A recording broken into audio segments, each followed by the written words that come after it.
You're listening to the Whole Hog Sports Podcast.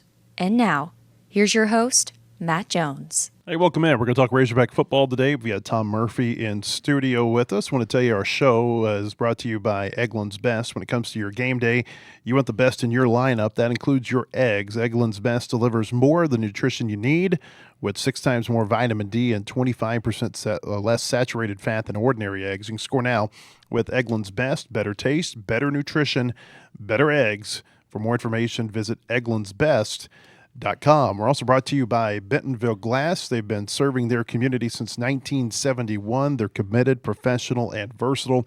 If you're looking for a quality leader in Northwest Arkansas or looking for skilled craftsmanship, you can look no further than Bentonville Glass for all your glass market needs with the highest quality products. You can come by and see them now at 507 South Main in Bentonville or online at bentonvilleglass.com. Before we get to Razorback football, Razorback baseball wins 7-0 last night over Little Rock over at Baum-Walker Stadium. The Razorbacks improved to 21-13 to get back into conference play this weekend at 9th-ranked Alabama.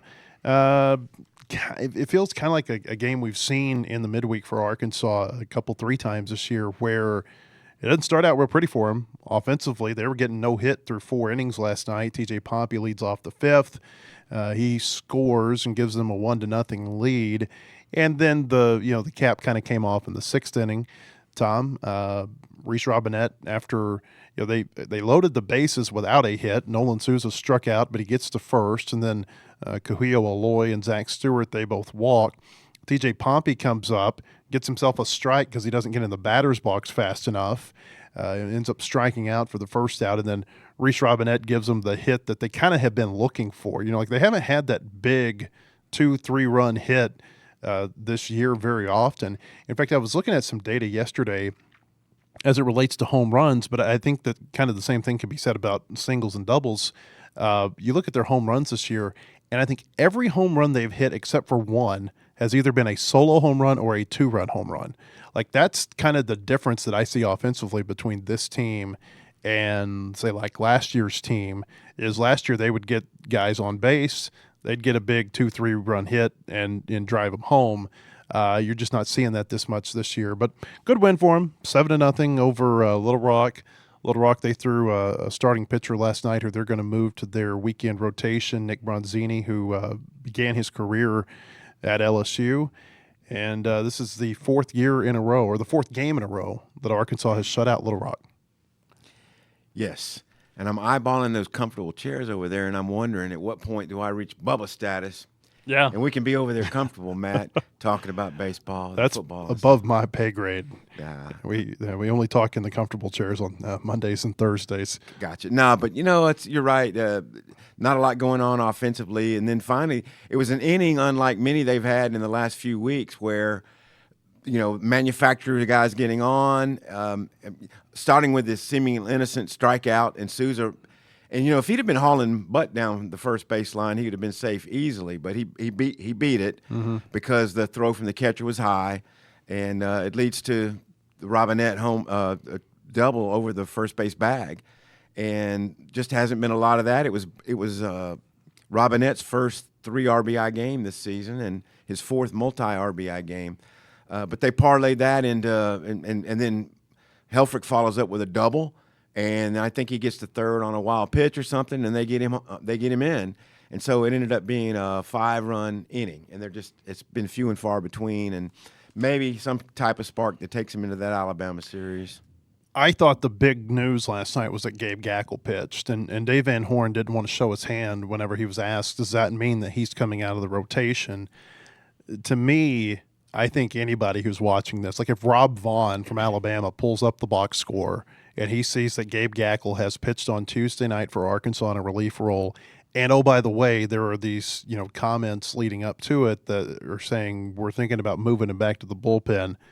It seems pretty cut and dry that he's going to come out of that number 1 role. We'll see. They'll announce the rotation tomorrow, what they're going to do for Alabama, but it certainly seems like Gabe Gackle's going back to the bullpen. And the Alabama folks knew that last night. Yeah. I mean, they looked at that box score last night. They saw what happened. That's what you'd anticipate, but they keep their options open. Let's just say, for instance, Hunter Dietz does start the first game. He seemed the most likely candidate.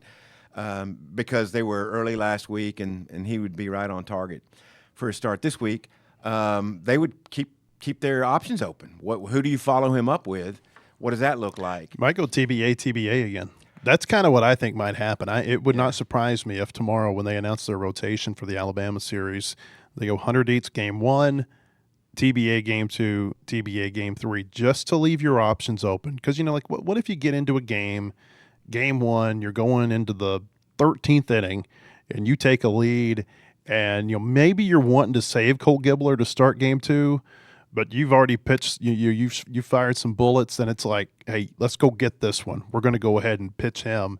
We'll see. It's going to be interesting to see how that plays out. But certainly, I think reading the tea leaves, it feels like Hunter Dietz is going to be the guy on Friday night down at Alabama. We'll talk Razorback football. Spring football, what are they? We're 3 weeks into it. I mean, 7 practices in. 7 practices. There's spring break in the middle of it. They've got their spring game coming up here toward the end of the month. They had a scrimmage last weekend, and I tell you, the thing that stood out to me was that the offense didn't score a touchdown. Boy, you run a lot of plays during scrimmages, and for an offense not to score a touchdown, that to me really jumped off the page. Well, let's sure we get the format right now. It was all move the ball, mostly from the 25. They did kick a bunch of field goals. But, yes, we've seen scrimmages where they set up situational, where they're just doing goal line stuff. You're going to get a bunch of short yardage rushing touchdowns in those scenarios. So they didn't do that. They didn't do high red zone. They didn't do low red zone. They did move the ball. And also I think Ryan Silverfield wanted to kind of couch the way that would look but we made them go on 4th down sometimes. So there was turnovers on downs probably in the red zone or at least inside the 30. There was obviously the one on the goal line stand where Kamari House comes in, who's the new star, and makes a tackle on a run play. When you say star, you mean star position. Star position, nickelback. And so the D-line did their job, tied some guys up, gave some linebacker and the star some free run, and House came in, cleaned up, and won the play. So, but yeah, I think they kicked 7 field goals. And I've talked to people who were at the practice, and they moved the ball. I mean, just if you look at the passing yardage alone from the big plays, that was more than 200 yards of passing. So they moved the ball some. They just didn't score touchdowns. And then I think you watched practice yesterday, the offenses were on point. KJ Jackson was with the ones. They moved the ball in both the team tempo period that was at the start of practice and they just set them up 1st and goal from the 10, and all 3 units scored touchdowns. For the first team, it was a KJ Jackson slant to Chris Marshall with first-team cornerback Jaheim Joker Johnson on him. Just a nice slant, well-delivered ball. He had inside leverage. Johnson hit him on about the 2, and Marshall carried him into the end zone. So touchdown there. The second team, touchdown and run play by Cam Settles. And then the best play of the scrimmage was Antonio Jordan laying out, and Cade Trotter threw a fade ball up to him, and one hand, great catch. And you could tell the offense was jacked up for that. So they fought back a little bit after being held out of the end zone. I don't want to make too much over a spring scrimmage in April and like try to draw too many conclusions out of it. And there's new quarterback, new personnel, new coaching staff and everything. But I will say, I heard you say, they move the ball. They just kick it. Like that's been the problem with Arkansas the last 2 years. They've had this offense that could move the ball up and down the field, 600 yards, 500 yards, whatever. And they don't finish it with touchdowns. They've been highly inefficient for, I'd even go back to even before Petrino. Enos, the offense was pretty inept. They couldn't really even move the ball.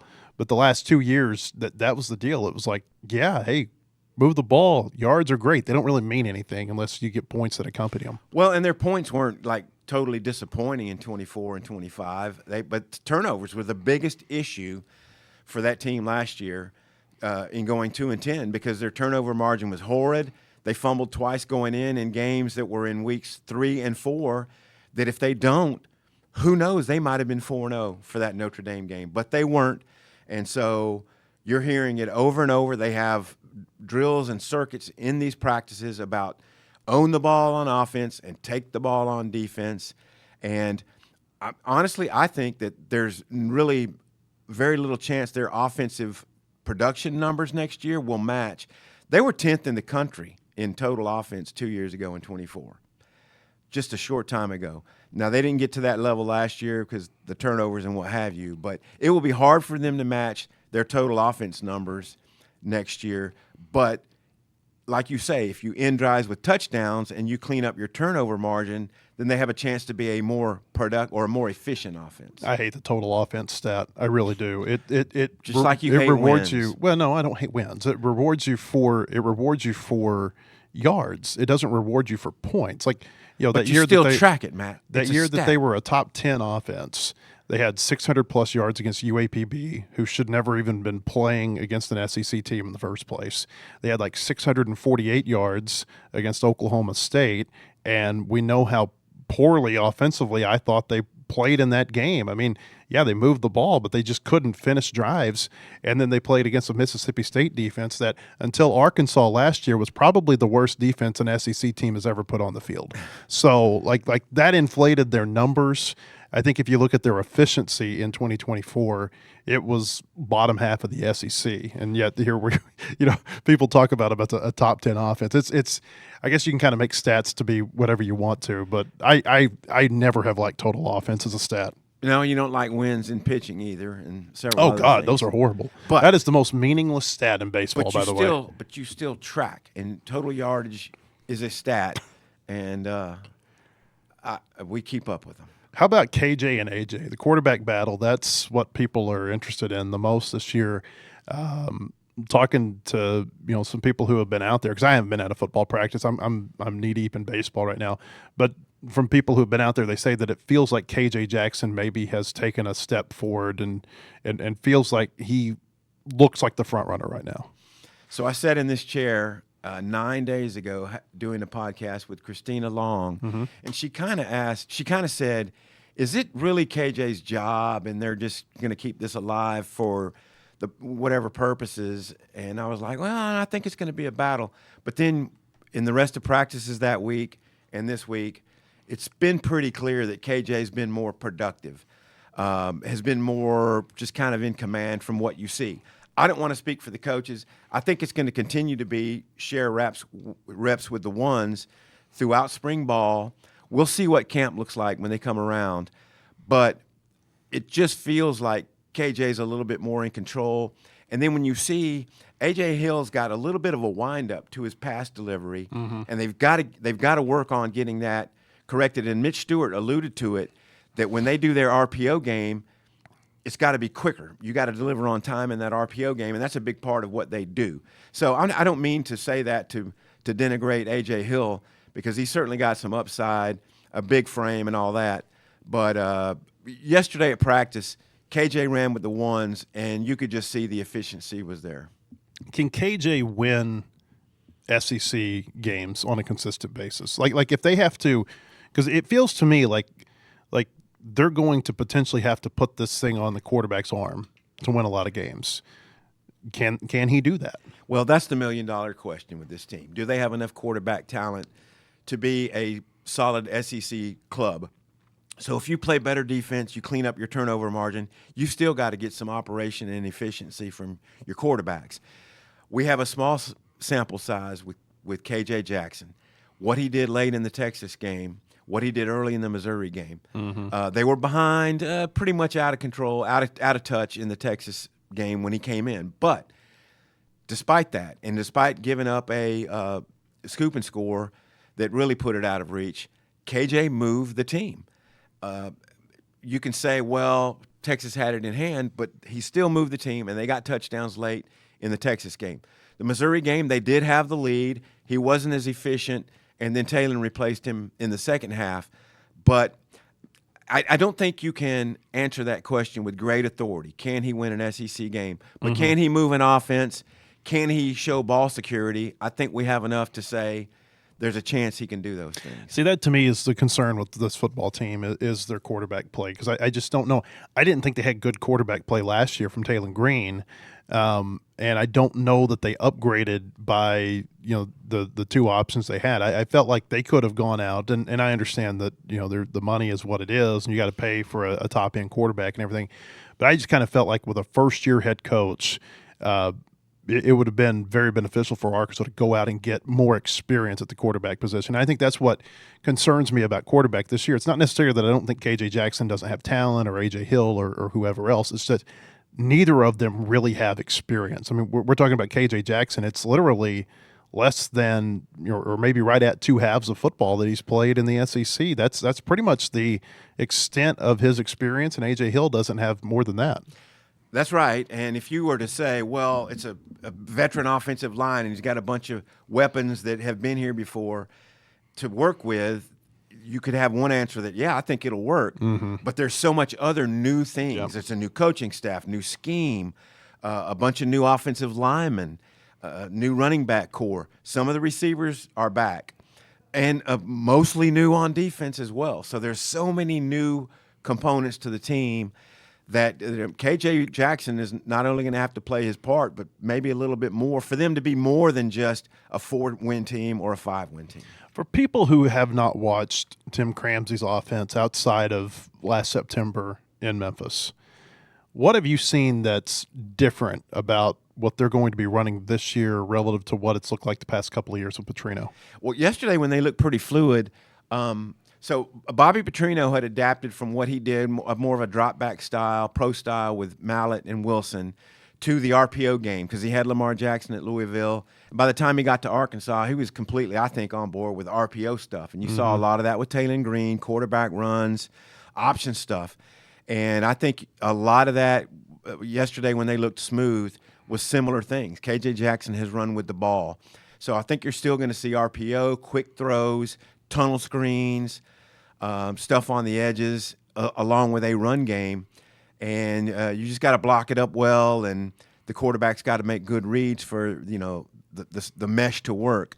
As far as downfield, it hasn't been as fluid from what I've seen yet. But when you think of all the newness that we've just spoken of, it takes a while for that to look good. To me, when you start spring drills with a totally new deal, the defense has the upper hand, and that's what we saw the first 6 practices. They're reacting. They're being aggressive, and if the offense isn't well oiled and the timing is right, it's going to disrupt a lot of stuff. But yesterday they fought back because you could see the timing was better. KJ just looked more in control. And so there's a lot of variables that have to come into play, but I don't think we're seeing anything that's drastically different than the Petrino set. Now, the intricacies of what their blocking schemes, whether zone blocking, interior zone, outside zone, those kind of things, those will come with time when we get to watch more of it. But other than that, it looks like a pretty modern-day college RPO game. Is everybody wearing Guardian caps this spring? Like everybody, I know the quarterbacks are not, but they've also got on those no-contact jerseys. Is everyone else wearing them? I was looking at that the other day, and it looks like a very high percentage, almost everybody probably, is wearing the Guardian caps. And they look so puffy, like alien when you first look at them, but then they grow on you, and you kind of lose track of that. But when you're standing right next to a player, it's several inches above where their helmet is, and it looks weird. Yeah, well, at least they look okay. These look okay. Who's the Packers player? Is it Dobbins who wears one? And, I mean, it makes his helmet look like 3 times larger than anybody else on the field. Yeah. I like they got the Razorback logo on them now, and they do look pretty clean, but they do look puffy. Yeah, that's the thing that's always bothered me is just the aesthetic of it in games. And I understand that, I am all for players feeling more safe, comfortable, confident, whatever. But, man, the aesthetic of some of the ones that the NFL ones wear, they just look really, really bad. Yeah. I think that, I'm looking at pictures of these don't look terrible. Like, I mean, you actually can make out, hey, that's a Razorback. Yeah. That's, it's not distorted like some of the ones that's we've seen an in the upgrade NFL. over years past. And I think there's a little bit more padding in them now. At first, there was the novelty of it. Oh, this looks weird.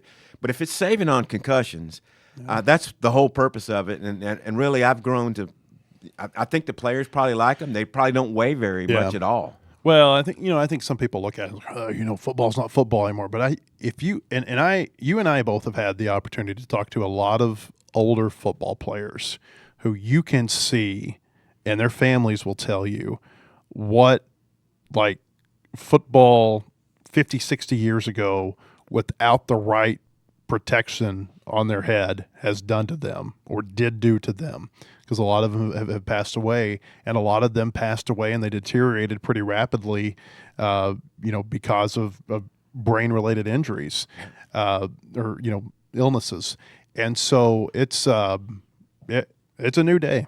But I do like the aesthetic of this. I guess is where I'm going with that. Absolutely, CTE is a real thing, and we know the risk, and players do too. And they play the game despite that. I got knocked out twice in high school, and do I worry about the long term down the road? Those were probably concussions. But back in those days, and this was the late 70s, you would just shake it off. You got cobwebs. They didn't know about brain. Got your bell rung. Got your bell rung and got back in there. But I wanted to ask you about two positions that you've written about here recently. We'll start with what is kind of front of mind, because there's been a lot of talk this week about defensive line play. Obviously, they got Quincy Rhodes back, and that might have been their biggest recruit of the offseason because he had such a strong year last season. And we know that if he would have gone out on the portal market, he would have been, I think he would have been pursued by a lot of big-name teams. He could have gone to the NFL draft, and I think he could have gotten drafted this year, maybe not as highly as he will by coming back and trying to improve his draft stock for next year. The question is not about Rhodes. The question is who lines up opposite Rhodes, and do they have another pass rusher who can give him, kind of using a baseball analogy, you put a hitter behind your great hitter to protect him. Do they have somebody on the other end who can protect him as a pass rusher? We do not know the answer to that yet. They are casting about for people who can do it. I think they have guys at the jack position. Charlie Collins comes to mind. Steven Souls was a pass rush specialist at Kentucky. And Jamonte Waller, who was at Auburn, they're going to be the guys who play the jack. So not only are you hoping that guys who play end can get loose, but they're going to send linebackers too. And that's why Quincy Rhodes talked about dropping into coverage. I think Hunter Osborne, by the way, he is not only a specimen on the football field, but he's a top-notch guy. He came in and talked the other day. He seemed like a sharp guy, and the coaches said he knows all the schemes. He asks all the questions. He gets everybody set up on the field. So Hunter Osborne is playing the tackle position, and behind Rhodes is Xavier Sims, who they call Day-Day, who hasn't got a lot of playing time in his past, but he's been making plays at practice. And I was talking to somebody about, so I think defensive tackle, defensive line was the position they might have been the weakest at, the thinnest at last year. You could argue safety, but they really struggled to get a pass rush beyond Quincy. And Sims, who came from Oregon, got a little bit of playing time there.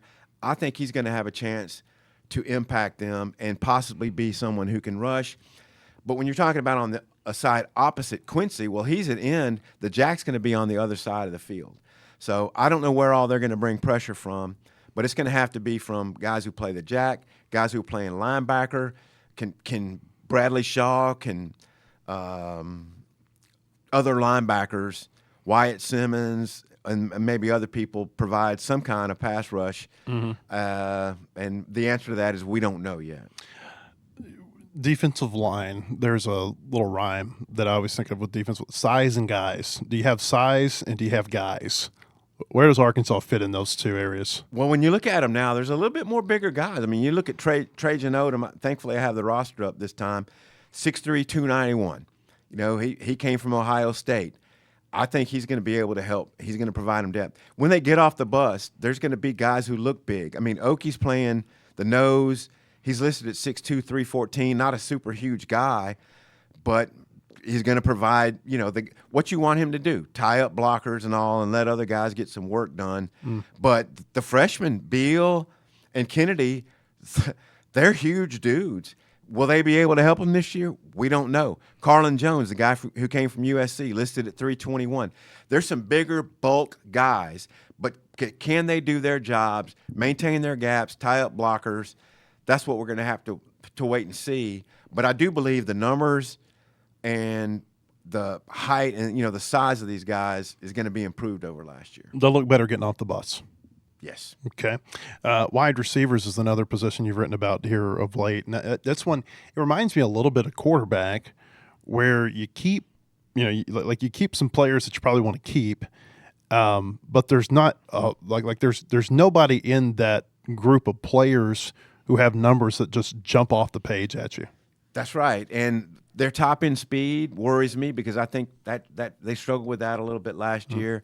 And I don't know if they're really ever going to get Jelani Watkins, who would be the fastest guy, but he's doing stuff on track and field that maybe that's what he devotes his time to. I think Chris Marshall is a top flight receiver. Can they keep his head on straight and do all the things he needs to do to be productive? For people who don't know his past, I mean, this is a player who, tell me if I'm wrong, has he been kicked off of or dismissed from one team or two teams? Maybe there was a suspension in there at a team. Right. I'm not sure how many, quote, dismissals there's been, but suspensions off the field, on the, whatever.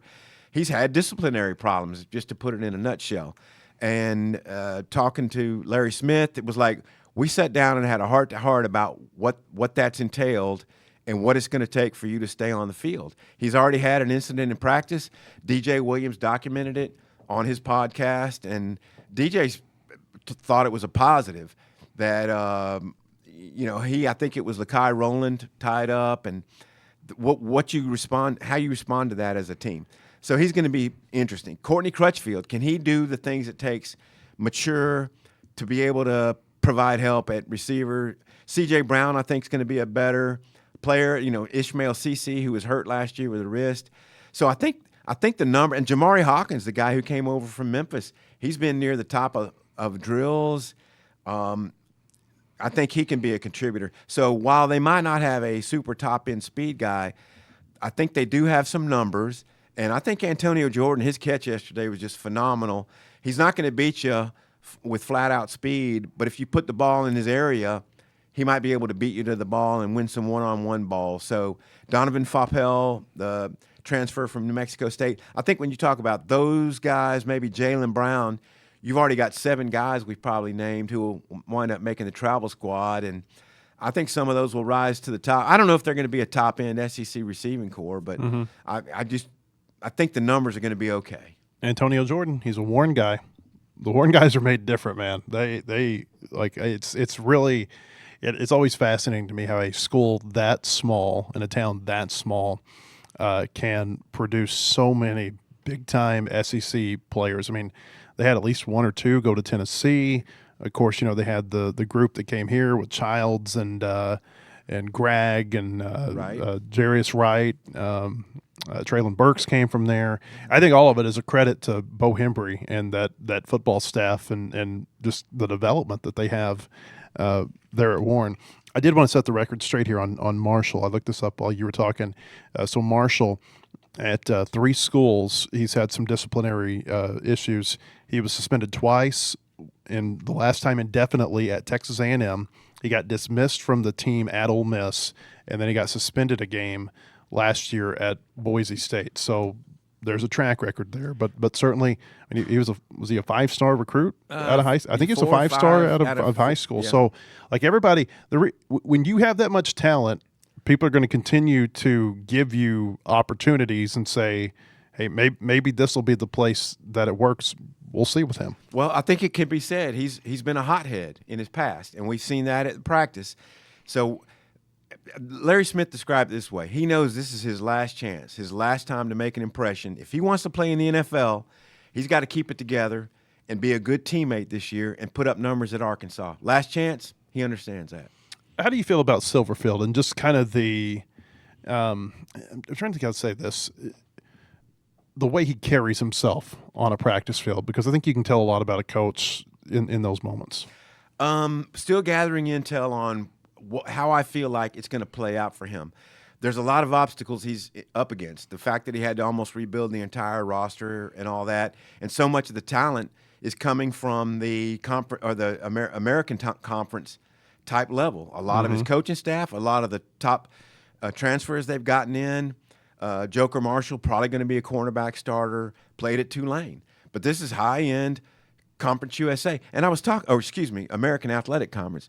I was talking to somebody at practice yesterday about how that's kind of the story of the newness of the SEC with Summerall, Golish, Silverfield, all coming from the American, first-year guys, what that's going to look like, because it's like a new rebuild model.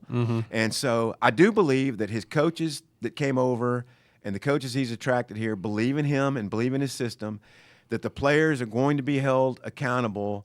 And if they can hold on to the ball better, which is one of their big mottos, they could put a better product on the field. And this is what blows my mind. You always have to remember about last year's 2-10 team. If they had held on to the ball better, they might have won 5 or 6 games. I don't know if that would have been a different more ending. disciplined. Been a more disciplined team, because turnovers hurt in a lot of games, but the Mississippi State game was an utter meltdown. Yep.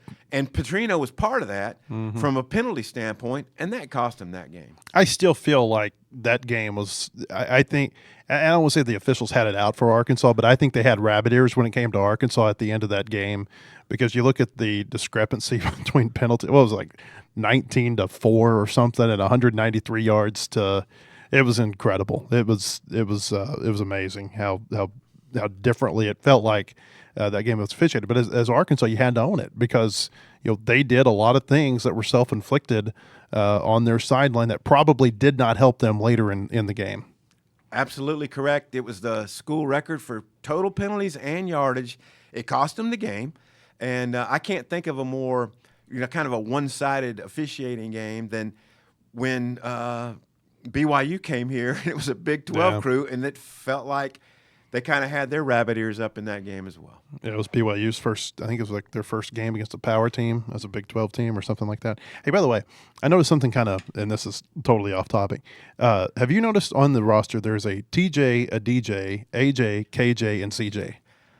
I knew there were a bunch of J's going on. We're 21 away from having a lot of fun.